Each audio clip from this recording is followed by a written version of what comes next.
Good evening, YouTube. Hardball Crazy coming back with a video. Yesterday after work, I popped into Meijer and bought a blaster and a hanger box of 2024 Topps baseball. So I'll give you kind of my hits, I guess, key cards that I like from the pulls. I do like the design. It's pretty cool. I think Fanatics kind of upped the game in Topps this year. But overall, I like it. Then plus, I'm going to tell you about a little overall cheap purchases I made over the last, I don't know, month or so. I haven't been making many purchases. $30, $125 card or something like that. That's about the only thing I bought last several weeks. As we all know, this past Wednesday was Topps release day, and I have a Meijer right down the street from work, so I usually go there after work, pick up a couple groceries on my way home, which is like here, home, basically. It's like 5 minutes here and 5 minutes home or so, something like that. And I went there about a month or so ago, and as I get groceries, I always check the card aisle, see what's there. Even if I'm not planning on buying anything, I just kind of check and see what's there, what's going on. And about a month ago on a Thursday afternoon after work, I ran into MJ Holdings, the guys who stock the trading card section, and he was very cool. Blah blah blah. He says, "Oh, he says, I'm here every Thursday stocking stuff." I'm like, okay, mental note, Thursdays. So being Topps release day this week, so you know what? I'm just gonna stop by after work on Thursday and see if they got the Topps released in retail yet. I wasn't sure it would be this week or it would be a week delay, but as I walked over there, he was finishing up stocking on a Thursday, as he mentioned before, and picked up a blaster and a hanger box. That's pretty much what I'm going to do for this year, the Topps. And so this is sort of like the highlights of it. And the first card I opened out of the blaster was one of these spring Easter Dine designs of Rafael Devers. I got like 3 or 4 of these per blaster. This is like the base one. I guess the number versions, it kind of has like Easter eggs and bunnies and other Easter and spring flowers or something or other. But it's kind of a cool card. This is like the first card I opened was this card showing up. I did get a buddy of mine at work.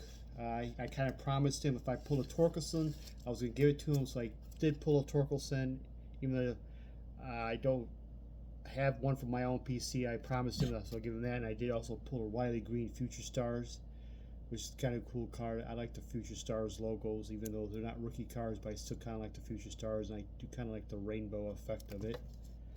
I did pull out of one pack back to back. It kind of the Stars MLB is kind of like minty now, but I did pull back to back a chrome version of Bryce Harper and a regular Trout, like right back to back next to each other in the same pack. I thought it was kind of cool. 2 of the biggest stars of the last 10 years. You might want to say Mookie Betts might be the number 3, but of the last guys who debuted the last 12, 13 years, those are the 2 biggest names, right? Most MVPs, I guess. I did pull a couple rookies. I did get Elly De Cruz, and I did a major Jason Dominguez. I still want the Evan Carter. I haven't got him yet, but with these cards here, officially, especially with Elly De Cruz, I now keep my streak alive. I have at least one Topps card from every year from 1951 to 2024. And I also pull an LA MLB Stars insert.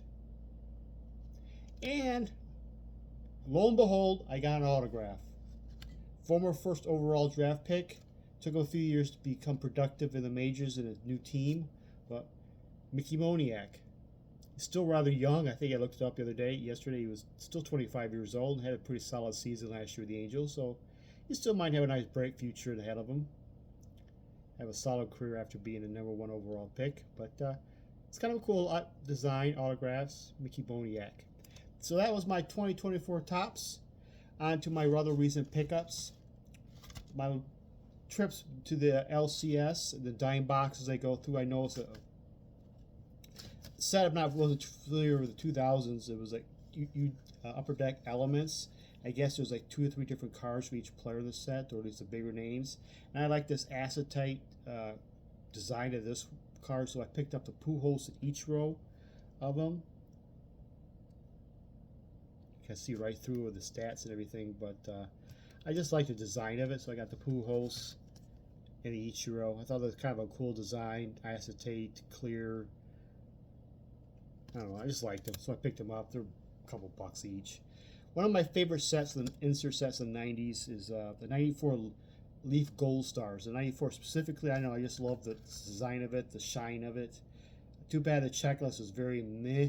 A lot of gold stars are not really great stars of the era. I think Bonds is the set, Griffey, Maddox, McGriff, and I picked up a Molitor.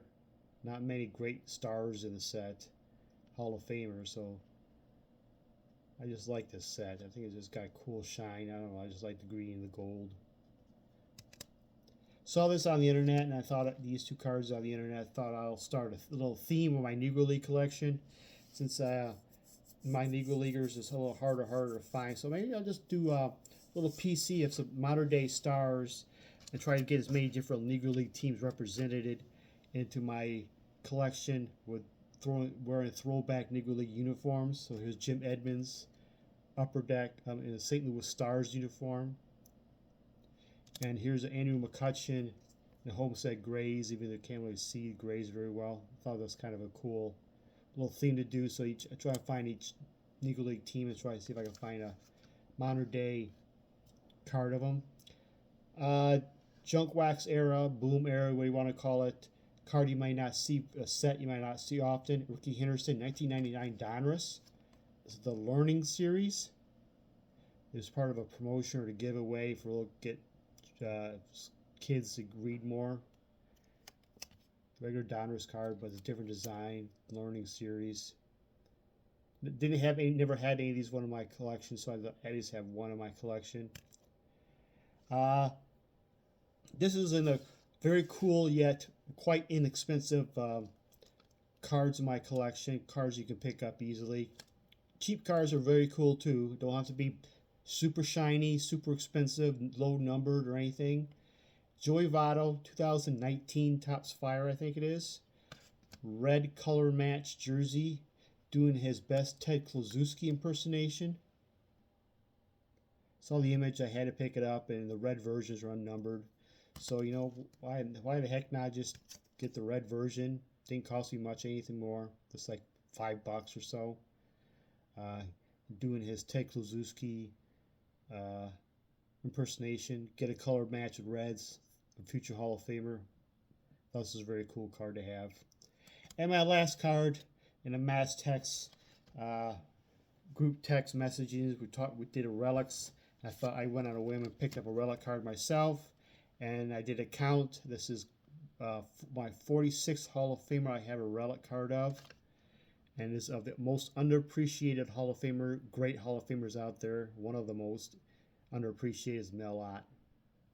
And the classic 2001 Upper Deck SB Legendary bat cards. These sets came when you were on a hobby back then.